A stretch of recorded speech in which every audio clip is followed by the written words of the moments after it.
are at the Ursuline lacrosse field watching a great game of girls varsity lacrosse.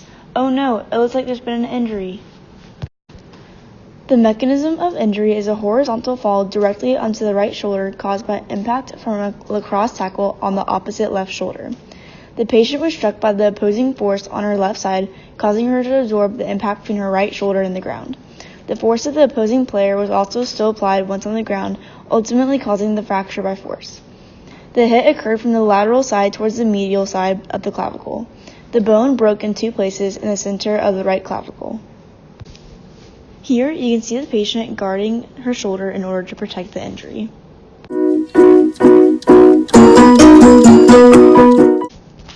The bone that is affected with the fractured clavicle is the clavicle.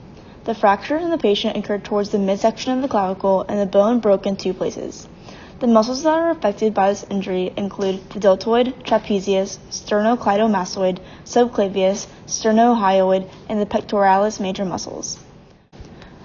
The ligaments that are also affected by this injury include the trapezoid and conoid ligaments. Immediately after impact, the sternocleidomastoid lifts the medial fragment of the clavicle superiorly, while the pectoralis major muscle pulls the distal fragment inferiorly. The trapezius can no longer hold up the distal fragment, causing the shoulder to droop.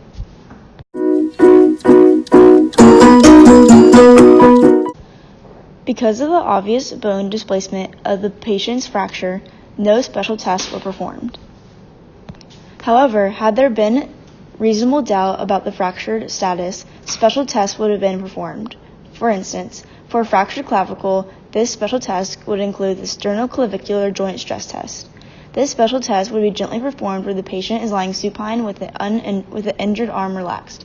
The examiner would then put one hand on the proximal end of the clavicle and another on the spine of the scapula, applying a gentle inferior and posterior pressure on the clavicle. This test is done to investigate a possible sternoclavicular ligament sprain. A positive test result would mean pain and/or movement of the clavicle. This positive result could mean a sternoclavicular ligament sprain or fractured clavicle. Screening and testing for this injury would include an X-ray and a CT scan. The purpose of the X-ray would be to determine the extent of the broken collarbone, to pinpoint its exact location, and to determine if there is injury to the joints. The purpose of a CT scan is to get a more detailed look at the injury as well. An X-ray test that comes back positive would signify that there is in fact a fracture on the clavicle that needs to be addressed. A positive CT scan would also confirm the fracture in a more detailed photo. Traditionally, I would expect to see a confirmation of the clavicle fracture from these tests. The patient would likely be referred to an orthopedic surgeon for further evaluation and treatment because they specialize in the diagnosis, treatment, prevention, and rehabilitation of injuries of the musculoskeletal system of the body.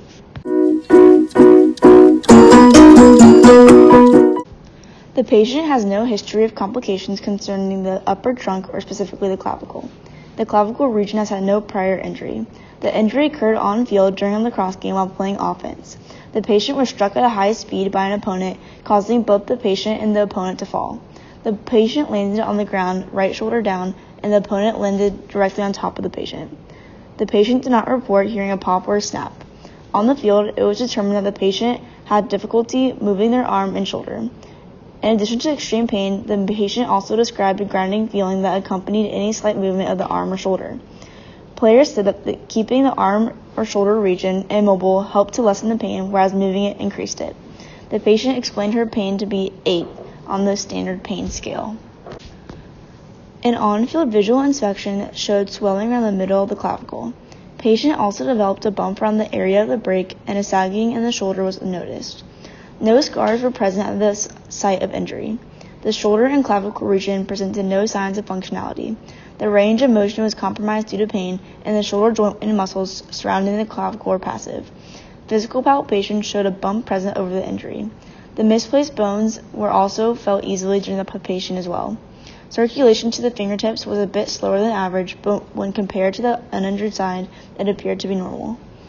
A manual fracture test was unnecessary due to the prominent bump caused by the bone displacement. An X-ray was taken of the clavicle region in order to confirm the fracture. The cause of the injury was deemed to be from the impact of the fall and the additional opponent landing on the patient. The combined sudden pressure caused the clavicle to break. The injury was severe. Patient immediately described intense pain and tenderness at the site of the injury. The symptoms of the clavicle fracture were the noticeable bump on the clavicle and the sagging shoulder, and these obvious symptoms led to no differential diagnosis. The high-intensity sports of lacrosse led to this injury. The treatment goals for the patient include to regain full mobility of the clavicle and shoulder area, painless movement of the healed clavicle, and the ability to return to the lacrosse field in time for the championship game. The plan of action was to immediately immobilize the clavicle by keeping the arm and shoulders still and in a sling. Ice was applied and over-the-counter pain medication were administered. The patient was transported to the emergency room for an immediate x-ray to confirm the fracture. Cold therapy and pain medication recommended to the patient to reduce pain and decrease swelling. Icing the fracture for 15 to 20 minutes every 2 hours was also advised. Pain-relieving narcotics were also advised to the patient. Orthopedic surgery would also be a part of the plan to permanently correct the fracture. Broken collarbone surgery will include placing fixation devices to maintain proper position of the bone. Therapy will also be included to begin some motion to minimize stiffness in the shoulder. Possible additional rehab will be likely to restore muscle strength, joint motion, and flexibility. The use of a sling will also be included in order to help support the clavicle as it heals.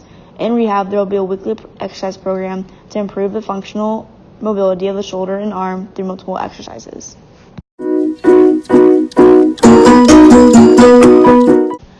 The treatment for the patient's clavicle fracture will most immediately require surgery. The open reduction surgery will use the internal fixation technique. Internal fixation refers to the method of physically reconnecting the bones, which involves special screws, plates, and nails to position the bones correctly again. This surgery will prevent the bones from healing abnormally. In the surgery, the surgeon will bring the pieces of the clavicle back into alignment through reduction and will then secure the pieces of clavicle to each other through fixation. To fixate, the surgeon will use screws, metal plates, or pins. The patient will wear a sling after surgery for about 2 to 3 weeks to support the arm. Also, the patient will not lift anything heavier than a pound for the first 4 to 6 weeks. Typically, the fracture will heal after 6 to 12 weeks. Generally, normal activity can be resumed after 6 weeks. The athlete will be cleared to resume play as soon as therapy and rehab have ensured that the injured clavicle and surrounding arm is as flexible and strong as the uninjured side. Taping and wrapping techniques will not be used in this case. Instead, a sling will be used for comfort and support.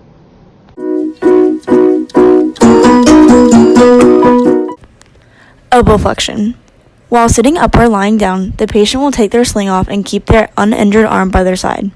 They will straighten the elbow of their injured arm as far as possible.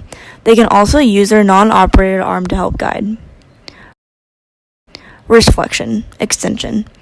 The patient keeps their arms at the sides and bend their wrists forwards and backwards. Palm up, palm down. The patient keeps their arms at their side and start in handshake position. They then slowly rotate the palm of their injured side as fully as possible until they feel a stretch in their forearm. Pendulum exercise. The patient will bend forward at the waist and let their injured arm hang down toward the ground. Then, the patient will make small circles with their hand and let momentum move their arm around effortlessly.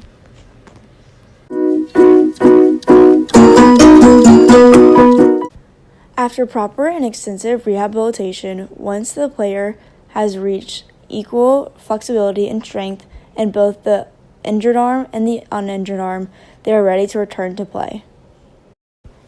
And our patient is able to successfully play in the championship game.